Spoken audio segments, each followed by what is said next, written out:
Ilya Dorima at the University of Sokoto without the threats of religious fanaticism. We didn't have to fear cultists at Epoma, while Ilya Pota was an irrevocable convolution of gyration. The Mother's Shrine at Polybadon was a home to all. Oh, how I love the songs and the sonorous compositions. The African percussions, the shrine and its uppermost, the ensemble of voices, the staccato of guttural exclamations, the exaggerated dance steps, the palm wine, and the serenity of processions at the beginning of all gyrations fused the youth of Nigeria together. There was no race, religion, or ethnicity as we saw and embraced ourselves as members of one family. The Kegite Club experience proved to me that Nigeria could still be devoid of disunity. Since graduation from school in 1986, I had worked in all states of Nigeria and the FCT, where I did my mandatory National Youth Service Corps. I'm shell shocked to see the vision of a great nation as envisaged by our founding father is lost. I cannot go back to Muna in Borno State, where I once bought brown beans and sold monosodium glutamate. I have no courage left in me to cross over to Chad Republic to buy groundnut cake and bone meal. My family wouldn't allow me to go to Saminaka to buy split dry ginger for my commodity merchants. I watched price of maize and soya go ceiling high, such that my colleagues in poultry farming are getting out of business because farmers in Kano can no longer attend to the soil. The Adejia Jamare River Basin is becoming idle. I cannot travel from Padongari to Sokoto at 1:30 a.m. as we used to do in 1985, when we will leave Mokwa at 12:45 a.m. to continue our journey. When will it be safe in Nigeria to go to Ilela or Maradi borders again? We rocked Mina to Zuba in 1986 at all hours of the day. Olu is now occupied by non-aligned forces. Ondo forests are becoming the death knell of the southwest. Ritualists and blood-sucking demons have taken over the land. Who stole our peace? The virtues of yesterday are buried in the cesspit of avarice, greed, and irascible decadence. We in our fast-aging generation can claim we had virtues and great discipline. In this, there are nuggets of hope which our children can build for a rebirth of the nation. We can collectively resolve to make the difference and take steps towards changing the narrative. Our children, certainly, deserve a better and brighter future, not memories of the good old days. As an ardent believer in this drive, I therefore join my good friend, Sir Shemore Badejo, in this patriotic drive towards a greater tomorrow. Thank you.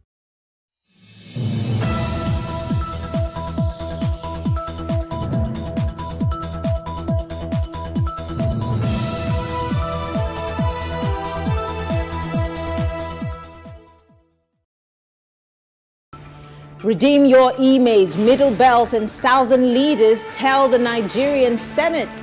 And the federal government bothers only about oil pipelines in the Niger Delta, says environmental activist Nmo Bassi. How true? We'll get to find out, because this is Plus Politics, and I am Mary Anna Cole.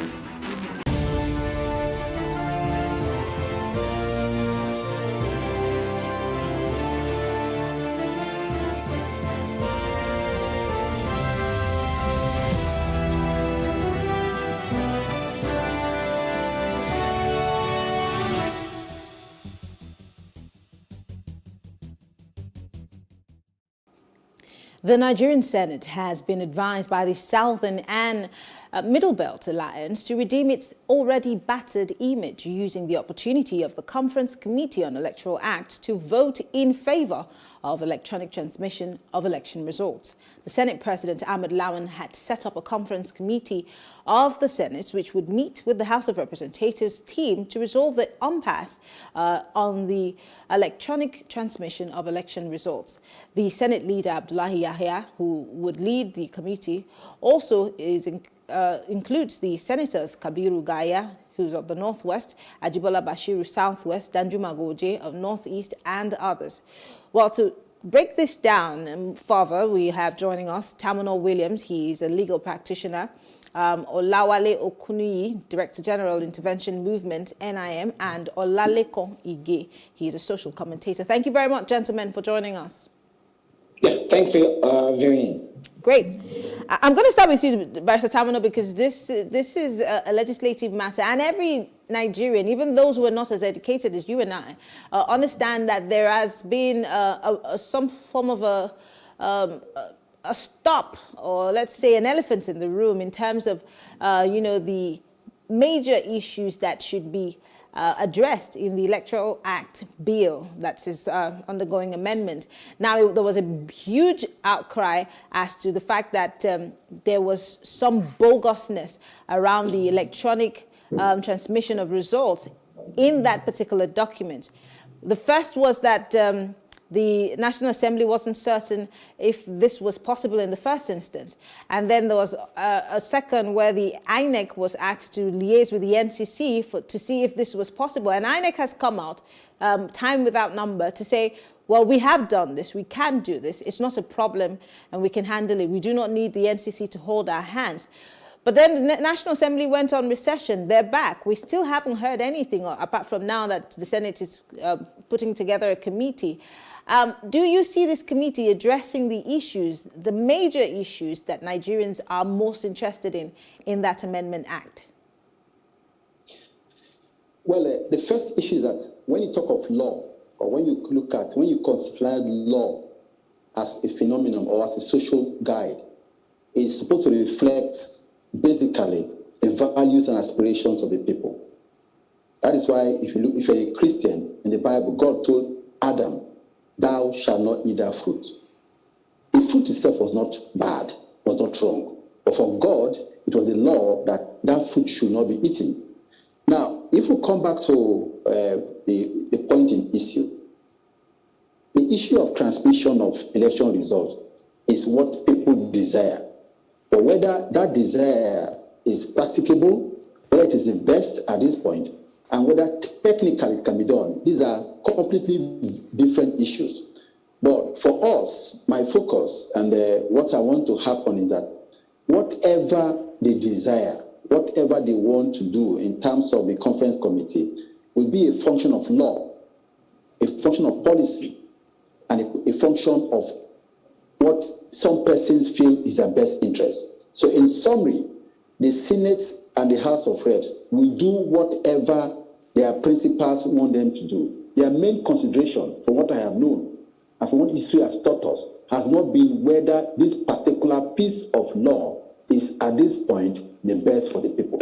I'm sorry, I want to take you up on something. Did you say, I'm not certain I heard that right, did you say that they're going to do what their principals want them to do?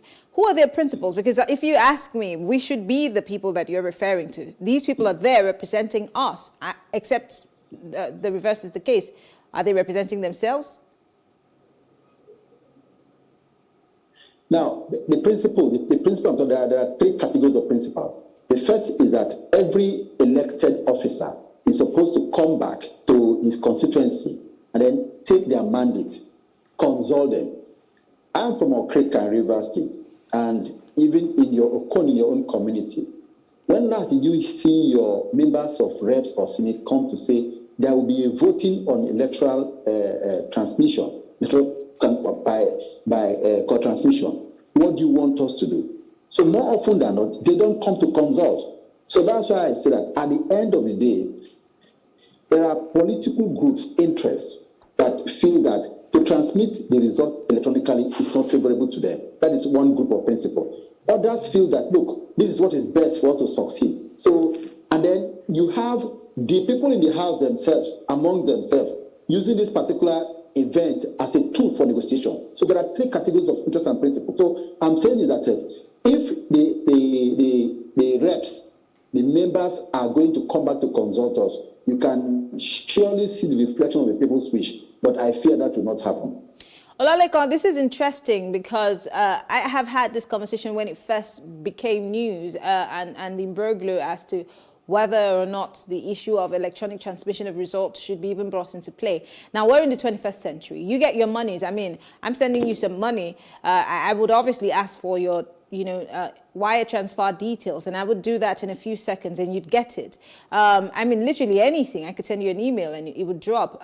If you are a teacher in a university, most of those results now are uploaded on the sites where people just go there and check. Why are we still going back and forth on this issue? And this is not even the biggest of it. We're not even asking that we start e-voting. We're only asking for the transmission of these results to be done immediately at the polling units so that we can reduce the level of electoral fraud. Why are we still dragging on this matter? Well, I think I agree with what Barrister Tamuno said. I think it's down to the people. The members of the National Assembly who need to come back home and talk to the people, ask the people, what is your opinion? What do you want me to do? You voted me into office, and what are you expecting me to do, on the floor of the House? Should I vote in favor of electronic transmission of results or not? I think those are the basic factors we have to look at. Until we're able to answer all of these, we'll continue to go back and forth. For me, there's nothing spectacular in transmitting results. We should be able to do that. We have the facility. We can enhance the facility that we have at the moment if they are not sufficient enough. We have probably all of, should I say 90% or 85% of Nigeria covered by the mobile telecommunications company in areas where we may find it difficult to transmit the results. I'm sure we can come up with certain measures that can ensure that, look, we transmit results online and real time. There's nothing spectacular. There's no rocket science about this. And that is what majority of Nigerians want. Transmit results as soon as they are ready so that we reduce this level of manipulation, this idea of holding an INEC official hostage, or this idea of running away with materials for the result sheet and all of that. This will just be immediate. And that is exactly what we expect members of the Senate to be able to do, vote in favor of electronic transmission of results. Like lawyers will always say, you can't build something on nothing. Let's first of all achieve this idea of being able to transmit results electronically, then we can move to the next stage of having electronic voting. But the challenge here is that you and Barrister Tamino have already said that, look, the people are the ones to have the say, but the people here seem to be not the ones who are not being paid attention to. Now, I also like to take your minds back to the fact that before this amendment took place, there were members asked to go back to their constituents to have town halls. We saw them, I think they were done in regions. And people came there with petitions, people came there with their ideas, people made demands. So I'm trying to understand, again, where are those demands? I remember we covered them as the media, we covered those meetings. Where are those demands? Why are those demands not implemented? Because if they were implemented, the kind of blowback that the National Assembly is getting because of this electronic transfer of results or transmission of results would not be there in the first place. So it takes me to the next question, which is accountability. Will we ever experience accountability if we have made some of our demands known? It's not that we're saying them in our bedrooms. Opportunities have been given. Even when our leaders are not accessible, we give those opinions. But what is done with those ideas and opinions that we put out there? Well, I think it's left for us as a people, until we make elections free, fair, and credible in Nigeria, until we make the votes count, we'll continue to have people who will not be accountable to the people. Because if you say, look, did they really vote for me in the election? Am I accountable to them? Until we're able to change our leaders whenever we desire. And one of the best ways to be able to change our leaders whenever we desire is the idea of transmitting the results electronically. Once leaders know, once politicians know, once those who hold these political offices know that these electorates can change them every 4 years, I'm sure a lot of them will begin to sit up. They will be able to take a lot of us seriously, because at the moment they feel, did they really vote for me after I won the election by my own whims and caprices? So why should I be, responsible to them? So until we're able to get, our elections right, and it's not just about getting elections right, it's also to ensure that we who are the electorate, do we even go out on election days? How many of us even have the voter's card? So it's not just sufficient enough to even mount the fact that, look, our representatives are not talking to us. Do we also go out on election day? Do we have the voter's card? Do we vote rightly according to our conscience, or we are influenced by the amount of money that we're able to make on election day? So it goes a whole lot back. It must start with us. We must be able to do things right, perform our civic responsibility of being able to vote during the election, ensuring that our votes count, ensure that the results are transmitted electronically. And once political office holders know that electors now have the power in their hands to change their leaders every 4 years, they will begin to get things right and they begin to take us seriously. Pastor Tamino, again, I worry because when we keep saying, or you and Olalekon keep saying, well, until we, the people, begin to vote right, until we do this and that, until elections are made free, fair, and credible. I had a 78-year-old, if I'm not mistaken, 72-year-old yesterday on this show, and all he kept saying was that he did not want to debate on politics, but that he wanted to talk about good governance. And I said, good governance cannot be necessarily separated from, the politics of it. We must have elections. We must have free, fair, and credible elections. And he said something that I'm still tinkering on, which is, until we're ready to take the bullets, until we're ready to occupy, until we're ready.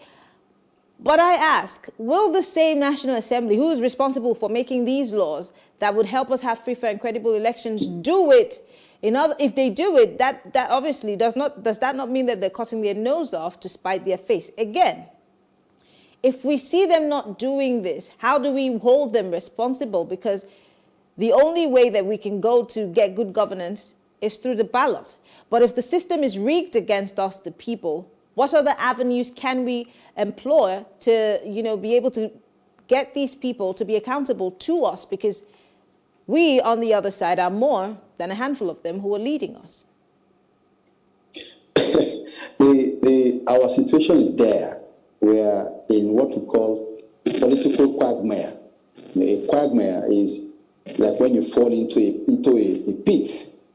You don't have any means of climbing up unless you have to put in extra effort. Now, and let me tell you the three fundamental alphabets. Say free, fair, and credible. FFC. Now, where we are in Nigeria, our focus, we're talking about transmitting results electronically. But election essentially is not an event. Election is a process. So what they have... Apologies, we're having some distortions and connection issues, but we're hopefully thinking that we could be able to have them back on. Pastor Tamino Williams, can you hear me? Loud and clear. All right, let's try this again. Go ahead. Okay, I'm saying that what these guys have done is to take our attention away from the substantive issue, which is free, fair, and credible, FFC. Now, election to transmit is just an event, but election is a process, and if the process does not start well at the beginning, you transmit the wrong thing. Let me bring it to a restaurant. The food that is served on the table is just the event. But that food, if it's, say, for example, what's this food, edikaiko, a lot of ingredients are in that edikaiko that makes it very sweet. Now, the first fundamental problem that makes our election not to be free, not to be fair, not to be credible, is not transmission. It is the political culture of the Nigerian man. True. We have a wrong political culture. Now, for you and Ige, you guys are journalists. You go to see the end result. You are not opportune to see the back room, what happens. More often than not, before election day, you see the impact of it when you see local government election. The results are 90% ready. Not that they've been written down already, but the outcome is predetermined because the electoral officers, returning officers, collation officers, they're all, in most cases, party men of one party, either party A or party B. So before they transmit, they will only collate that result that favors them. And the law says that whatever the returning officer declares is going to stand, except a court of law, says otherwise. Now, when you appoint a man who doesn't have the character, integrity to become a head of an electoral body, the election has failed though. If in a state you have an INEC commissioner who's on the payroll of a governor, election has failed. Now, when they come to recruit the ad hoc staff, in most cases, out of the 36 states, I'm not sure of any state where 90% of the officers are not brought in by political leaders. You get. So on the day of the election, they're only going. I think we lost stamina there. Olaleko, would you like to step in? In keeping with what he's saying, many people have advocated for Nigerians to advocate for making these offices financially less attractive. But it takes me back to the question I asked earlier. How do we do it? Because it's the same guys that have to legislate on it. Yeah, well, okay. Olaleko, okay, let's Olaleko come in here. Barrister Tamina, we'll come back to you. Okay. Yeah, in terms of making the office less attractive, I think it has to be a joint decision, really. It's not going to be the decision of just those who are in political offices and all of that. You probably have to do with a new set of rules, a new set of laws, for everybody or anybody who will occupy a political office in Nigeria. But you can't rely on those who are currently holding offices to make such offices less attractive, except they are saying, look, we should go back to having amendments to the Constitution of the Federal Republic of Nigeria, or we have a brand new constitution, outrightly, which I don't think it's possible at the moment. But what we need to have is to first and foremost be able to elect credible people into offices. And Barrister Tamino Williams was just talking about the processes that lead to an election. We only see the end result on election day, but we do not see majority of what has gone on 1 month, 2 months, 3 months, even before the election. I'm sure you are aware that several INEC officials have been sent to prison or are currently facing courts in Nigeria for compromising the election for which they are meant to be an impartial umpire. So you begin to understand the processes that have gone on, before the election. That's why I said, look, can we get to elect credible people into offices? And I said, look, the day Nigerians have the power, the electorate have the power to change their leaders every 4 years if they don't perform or if they have not done well in office, that is the day a lot of political office holders will begin to sit up. So saying, look, we should reduce the tax of offices may not be the appropriate thing to do at the moment. What we need in Nigeria is to have a credible electoral process. Once the electoral process is credible, then it means that we are at liberty to be able to choose the leaders we want. And once we can choose the leaders we want, they now know that Nigerians have the power to change them every 4 years. So it means they are ready to perform even beyond their own expectation to satisfy the electorate so that they can come back into the office. So at the heart of Nigeria's progress towards any advancement, towards any development, towards any serious, progress is credible election. Every country in the world that has been successful, that is progressive, has had the opportunity to be able to choose those that are credible and those who can perform in office. Barrister Tamino, back to you. And just as you said, at the heart of this also is the people. We the people, because the electoral process cannot happen on its own. It can't happen in isolation. People make the electoral process in itself. So you have INEC on the one hand, you have the police on the other hand, you have the politicians, and you have the voters. And so whether it be INEC, whether it be the police, whether it be politicians, we're all human beings, we're all Nigerians. Is it safe to say that we're all part of the problem, the guys who take the bribes, the guys who allow the processes to be rigged, the ones who take the ballot boxes? Because sometimes we make it look like it's just the guys who snatch the ballot boxes that are the bad guys. The guys who take the bribes and allow for these ballot boxes to be stuffed in the first instance. And even those of us who would sell our consciences because, we're hungry, we couldn't be bothered, we want to live for the now. Where do we even start to clean this erosion of our mentalities as it is? Because it looks like it's a deep-seated problem. Now, if the solutions, there are many. But the first point is that there must be some level of awareness that, look, the road we are going to will lead us to Armageddon. That you are dead sure that if you continue like this in the next 4 years, whether you're a politician, you're a doctor, you're a pastor, even in your church, people cannot bring offering because they don't have any offering to bring to you. So it must get to that dire situation. But there are things that can be done simply. Now, have you ever asked where INEC prints their ballot papers? Do you know where they print them? Do you know who the contractor is? What's the level of security mark on those papers? But we have demanded that on election day, the results, when they get to every polling unit, the agents have to sign on that result before you start collation. Okay? And before that time, all the agents that are going to sign result, they already have their sample signatures in their party headquarters. So when I say maybe I vote in polling unit 1 in Okrika, my agent signs my result, the result that they're going to use in collating. If you swap it, if you change it, at the point of uploading, we'll object. So that result will be uploaded as result objected but being uploaded. So before you can collate that result, you must confirm that the signatures on it ab initio, is that of the proper agents. I can tell you, all the political parties will not accept that process. You know why? It's going to shoot them in the foot. Now, the second point is this. You know that in every polling unit, there is a number of persons who are registered, not registered in that place. Now, when you do accreditation, wherever the voting exceeds the number accredited, that result is cancelled automatically. So you don't need to go to court. But in our case now, you have had cases whereby those that were accredited were 50, but the return is 50,000 persons. They said because it has been announced by the return officer, let it go through.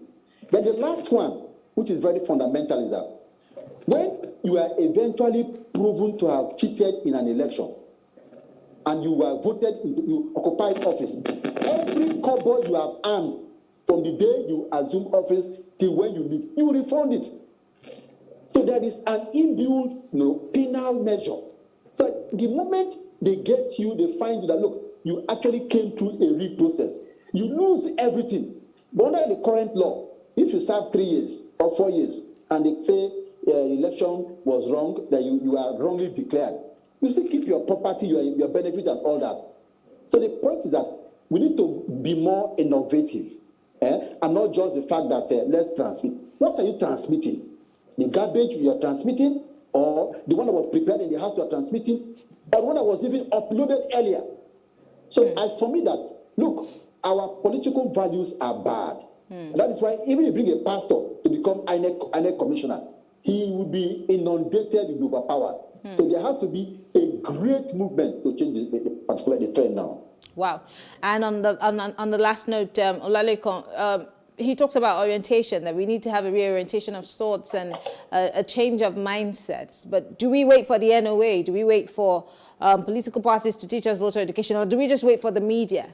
What about the conversations we're having on our dinner tables? What conversations are we having in those small gatherings? Shouldn't it start from there? Because we seem to always, jettison responsibilities and leave them at the feet of politicians, these same ones that we're complaining about, and mostly government. Well, I'm sure you know that one of the core responsibilities of a political party is also enlightenment, is education, is orientation. That's one of the core functions of political parties. And Barrister Tamuna Williams mentioned a lot of factors. You also have to look at leadership recruitment by these political parties. In very decent societies, it is the responsibility of the party to look for the best brains, to join their party. How do we recruit leadership even in political parties? These are some of the basic factors that affect the general election. When a political party teaches its members that, look, it doesn't matter whether you vote on election day or not, our party is going to win. Or it doesn't matter whether you contest the primaries or not, you're already the candidate of the party. So how does the party, preach beyond its own confines and want to preach to the outside world? That's why political parties should be strictly based on subscription. Political parties must ensure that every member of that party contributes to the welfare of that political party. It's not just for one person or two persons or three persons or five persons to come together and hijack, the financial position of the party and turn themselves to money bag. It automatically means that they don't have regard for the rest of members of the party. But if every member, let's say party A has 1 million members, and they contribute 1 naira every month. That's 1 million naira every month. So it means that every member of that party would have a say in what happens in that political party. And by extension, we are trying to grow a democratic culture by saying that, look, if Party A wants to elect a governor, and it has 500,000 registered members in that particular state, why can't 500,000 registered members vote for the candidate of the governorship candidate of that party online? Can political parties begin to encourage their members, teach their members how to do electronic voting? I'm sure you know that political parties are major drivers of democratic culture.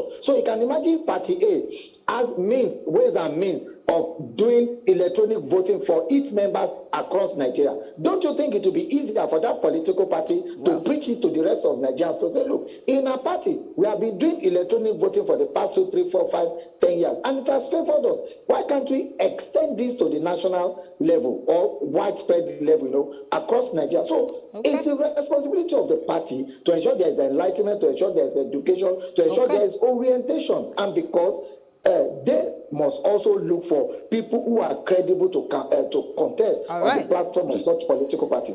Well, we want to thank Tamina Williams, a legal practitioner, and we also want to thank Olalekan Ige, who's a social commentator. Unfortunately, we were not able to get our other guests online for connection reasons. Thank you so much, gentlemen, for being part of the conversation.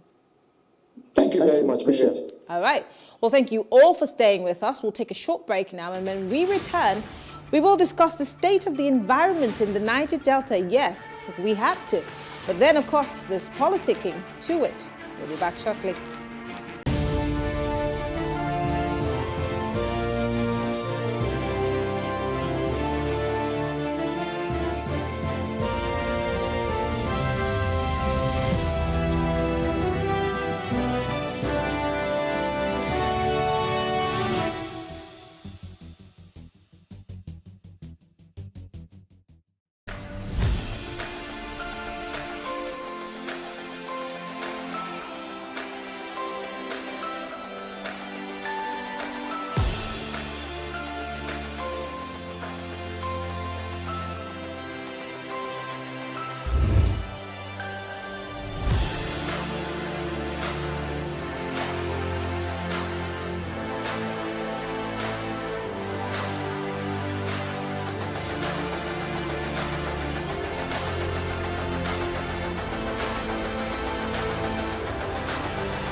Hello and welcome. It's Nimasa This Week, the voice of maritime.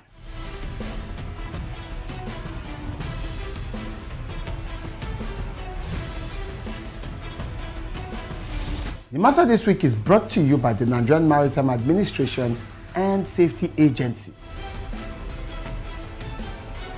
Statutorily mandated to ensure that there is regulation and promotion of matters affecting our waters.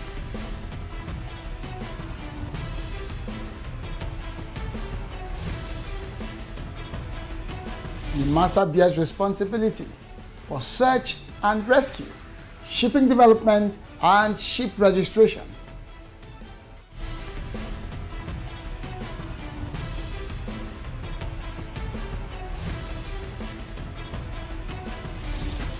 NIMASA This Week, the voice of maritime, showing on this channel.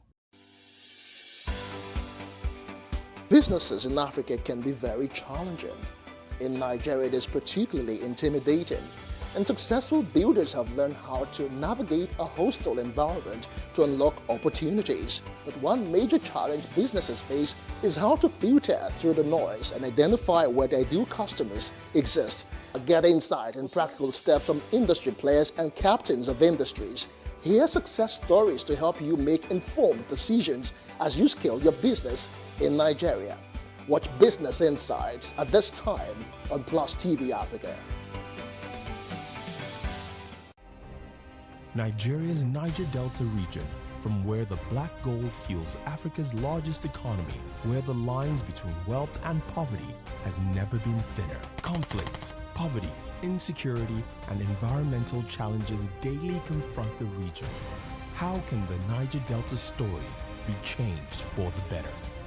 Join Mamode Akuga at 9 p.m. every Friday evening on PlusTvAfrica as he probes deep in search of solutions. Inside the Niger Delta with Mamode Akuga, the authentic voice of Nigeria's oil-rich region.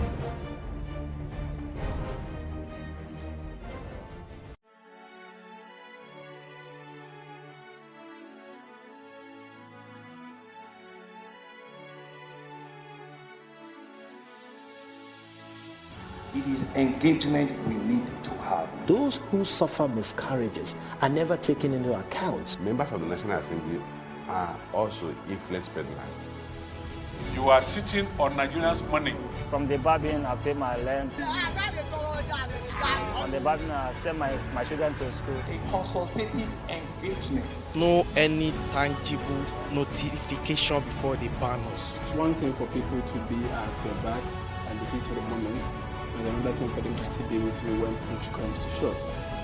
I will do everything to take Lagos out of the national grid.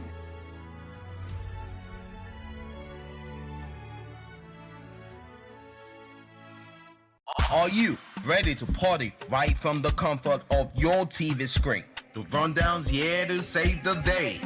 From freshly baked videos to the classics to the youngins and dope conversations, all in one chart. We got you covered. Just tune in to The Rundown every Friday, 10:30 p.m. West African time. The Rundown.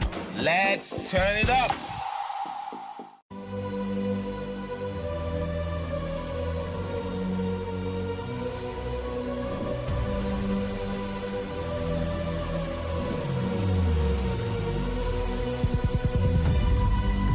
What we do not understand, we will stigmatize. What you can see is the remaining of the tanker that exploded. The suspect equally confessed.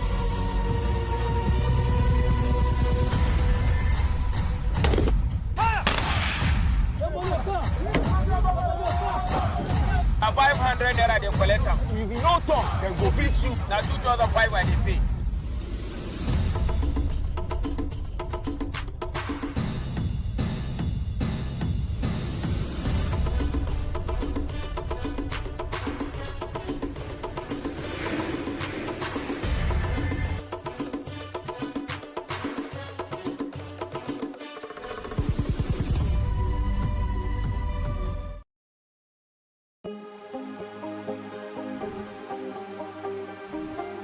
Is it for upcoming artists to blow in Nigeria.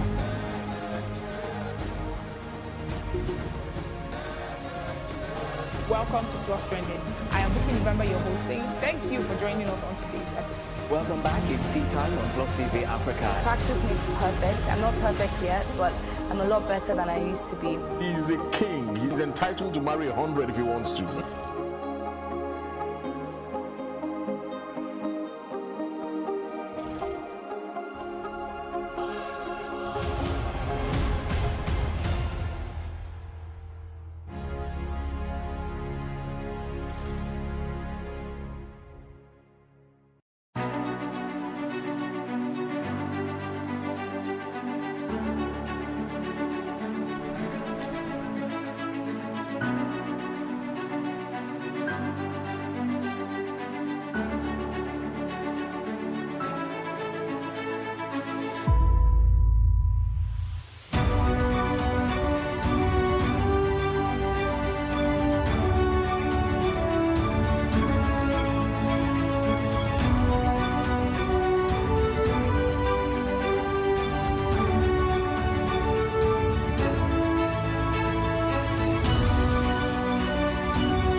Nigeria, by extension, Africa, is faced with a lot of challenges. The growing youth population with little engagement, that is a ticking time bomb. We are a blessed people with diverse culture and highly cerebral minds who have a lot to say. And yes, we are talking. It is important we drive the right conversation that informs, inspires, influences thoughts and action. If we say there's beauty in our diversity, then let us embrace our diverse culture. We must continue to courageously be the voice of transformation as we are the hope for the future. Yesterday's conversations shape today. What are you saying to shape your tomorrow? We know you have a lot to say, and we are here to hear you.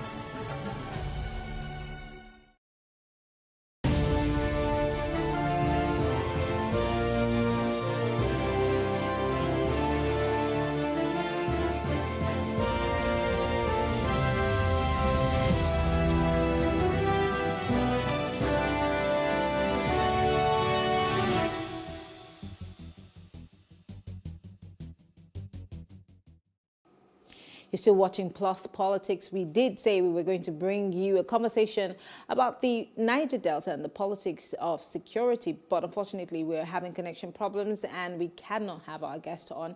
But we will bring you a conversation that we had yesterday on how we can strengthen our electoral process and how Nigerians can get government to be more accountable. Stay with us. We'll be right back.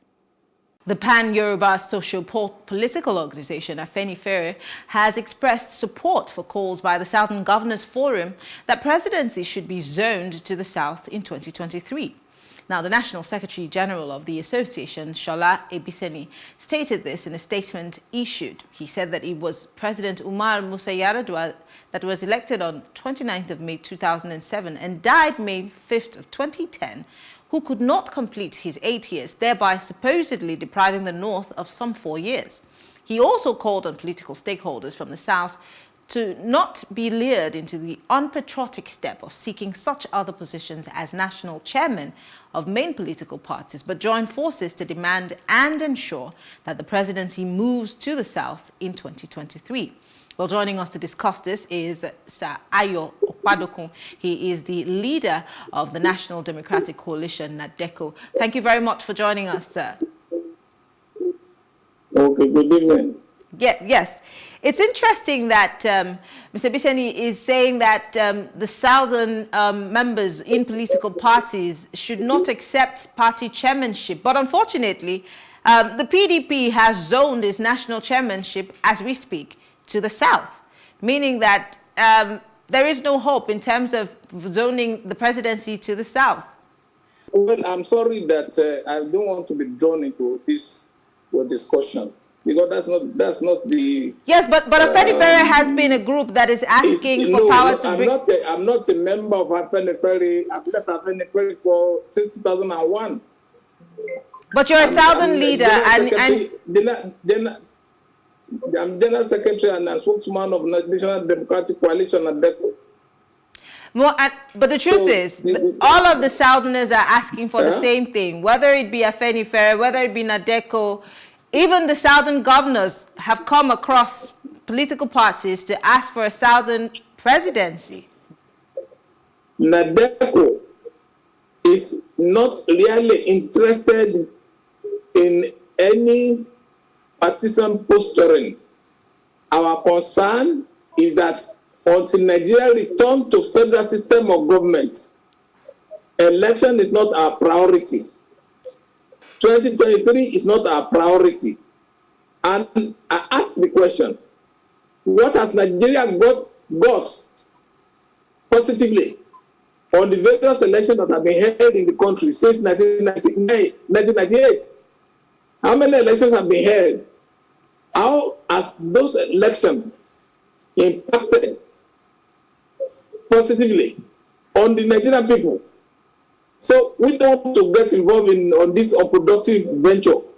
Our concern seriously is that Nigeria secured its independence on a federal constitutional arrangement which recognizes the fact that Nigeria is an heterogeneous country that has over 350 ethnic nationalities with their different languages, different cultures, different customs, different traditions, different religion, different artifacts, different folklores, different mores, different morals and the likes.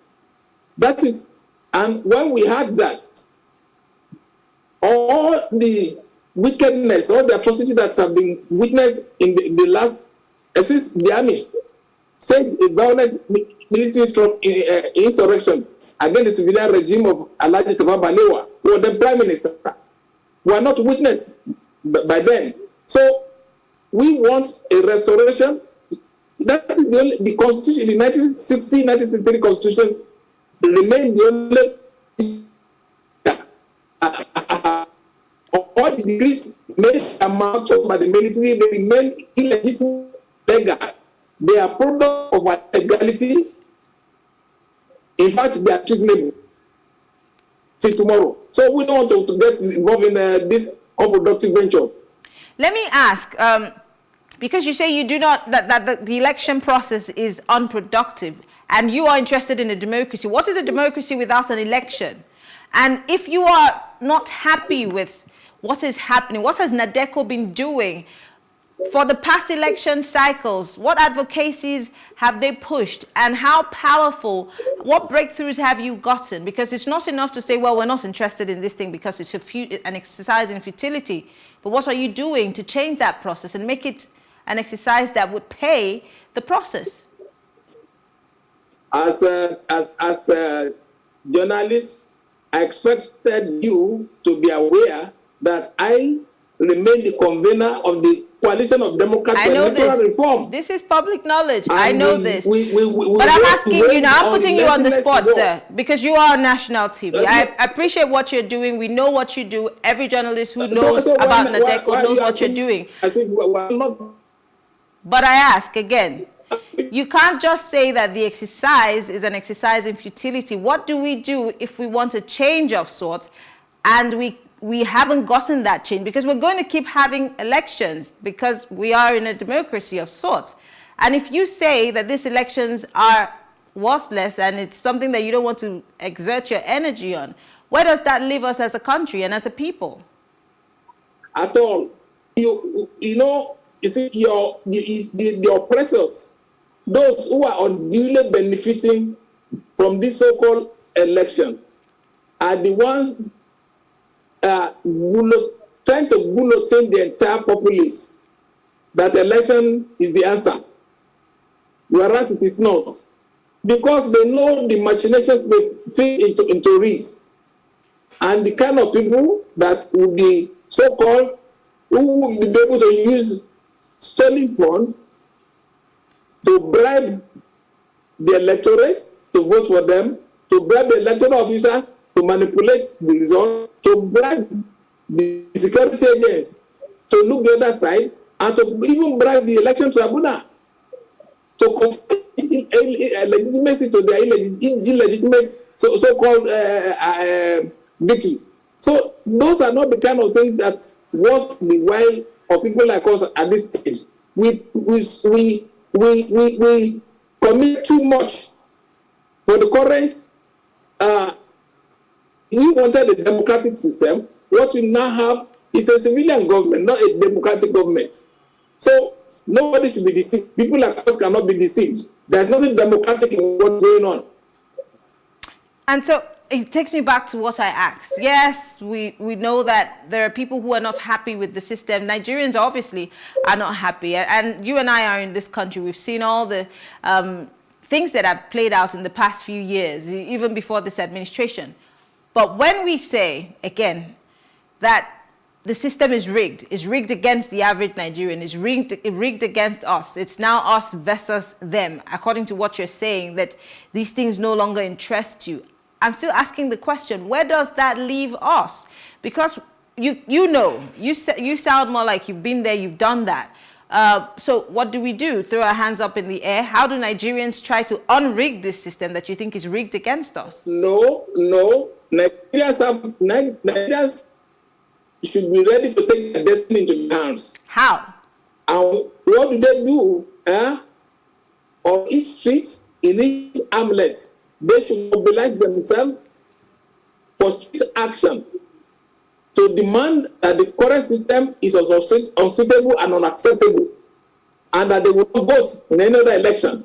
No election will be conducted again until we restore to federal system of government upon which Nigeria secured its independence. That's the basic document upon which Nigeria was admitted into the Committee of Nations called the United Nations Organization.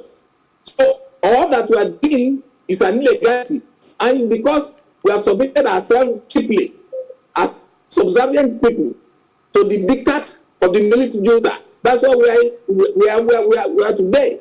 It is time that we win ourselves over from the oppressors, and that's what Nadiko started on June 11 for the June 12th of this year.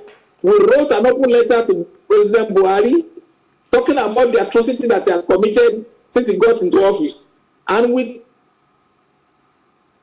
also know that you wrote a letter in June of 2021 to Nadeko, and you sent an SOS to the United Nations over President Buhari's government. But I don't know what reactions that the United Nations would bring to us. They only continue to advocate.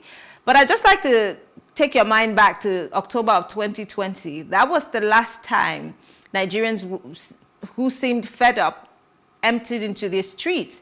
And you can see that we're still going back and forth on what happened at the climax of that protest, which was not just about ending police brutality, but it was also asking for good governance. So when you say Nigerians should no longer vote, they should ask for or get some action done, you have seen how every time Nigerians want to protest or Nigerians stand up against something, the full might of security and the government is seen at those spots. Look, well, I don't know how old you are. But when I speak from the best of intention and from experience. I remain the general secretary and spokesman of Nadeko. We did this since 1994. We protested, we were harassed, we were not dissent, and we never related. Nobody will give you your rights cheaply on the plot of gold. You must fight for it. Every day you stop fighting for your rights, that day your oppressors will continue to do you greater harm. You must be ready to face the oppressor squarely, that you are fed up with misconduct. That is why our nations are built. But if you are crying, you are just lamenting. Every day lamenting. Lamentation will not solve your problem, and it will not help you. I'm interested. Your oppressors will be happy that you are lamenting.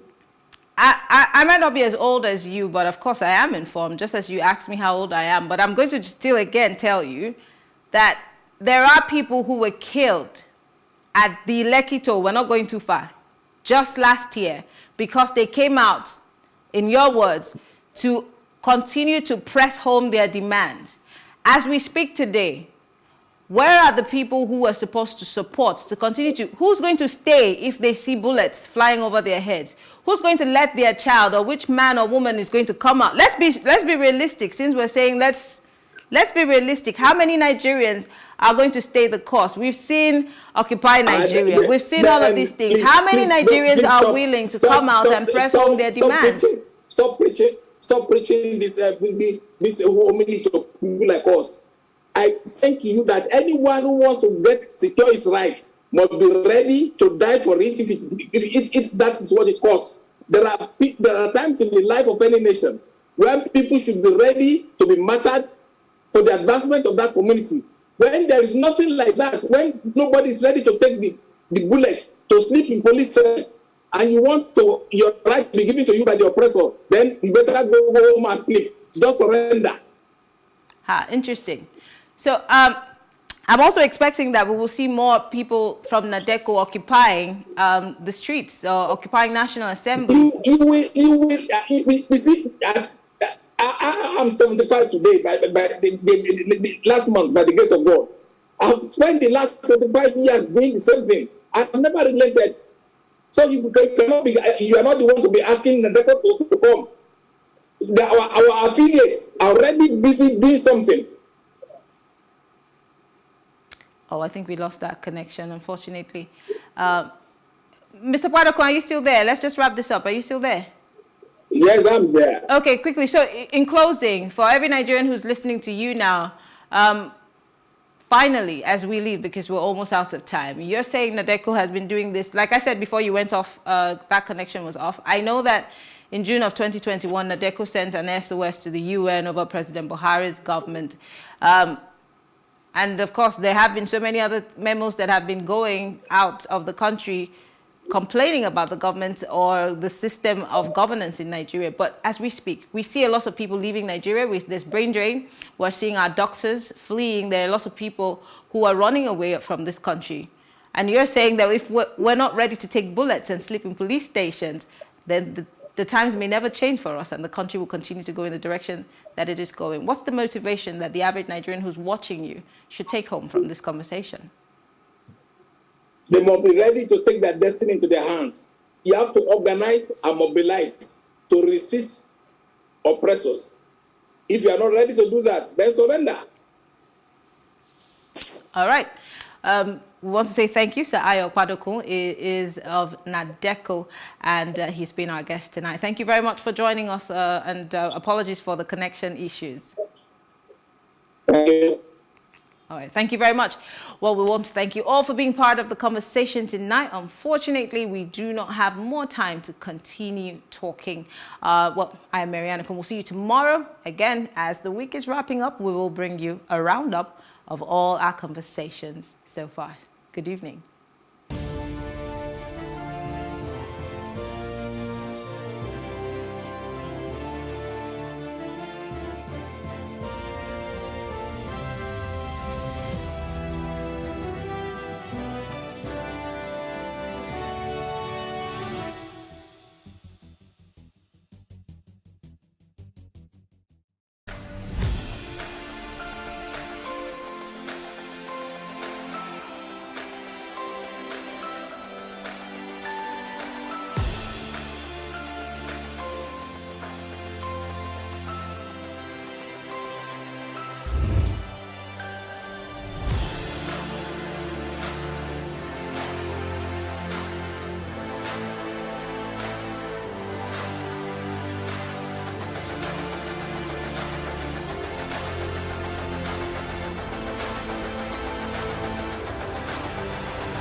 Governor of Kogi State mentioned, in fact, he said it authoritatively, that Fani Kayode had joined, the APC. He came out and said, no, that's not possible. That he's not joined the APC. So it makes us really wonder if there's any truth to what he said, about all the other people he's pointing to join the APC. The only thing that is consistent about Fani Kayode in his very short political life thus far has been his consistent inconsistency. I don't want to take anything he says with a grain of this thing, but having said that, we have somebody who is an ambassador of the age of perfidy. So I am not one too who is going to be particularly taking any of these characters serious, because Fanifa Kayode a couple of weeks ago was far more vehement in rejecting the proposition that he was going to join the APC than anybody's rebuttal that you are alluding to now. I don't think it is proper for you to also make a statement that will fester the division, that will fester the tenuous ligations of the engagement we call Nigeria. No, let me finish. No, please, let me just finish, Marianne, please. Because the truth about it is that, and if you also listen to the statement made by the NEF rep, it is incendiary, because he made and emphasized the issue of numerical strength. And we all know in this country that the issue of numerical strength is true. It is not true. Does this not call to question the entire process of our elections, the entire process of internal democracies within political parties? Does this not call to question INEC in itself for even allowing people like this to run in the first instance? You know what's amazing about the Electoral Act, and this is the most amazing thing? It states campaign funds should not exceed so amount. It states a candidate cannot have an issue with the court, with law, or with forgery, and especially fraud. It states that an aspirant cannot have those issues. Do you know what it doesn't state? Who persecutes it? So it's for me, our Electoral Act is rigged to tolerate such issues and encumbrances to kind of leave a level playing field so that the Alibaba and the 40 thieves can run within the system. There is nothing wrong in agitation. That is the essence of politics. There is nothing wrong in asking, give my zone the opportunity to do this. And I want to tell you that if you are relying on the outcome of the meeting of the southern governors that they are agitating that the presidency should be sold in the south, I want to tell you that all these governors from the south may be unanimous in their decision, but they don't have the power. They don't even have to say that because they belong to different political parties. What operates in APC is not bound to operate in PDP. But if there is some unanimous agreement across party lines, should that not be something that we should pay attention to? The governors don't have that right. That's exactly what I'm saying. That is different. What do you mean they don't have rights? The members of the political party, they can also... Mr. Duran, you just said now, Mr. Adeyemi, you just said now that there's nothing wrong with asking or agitating.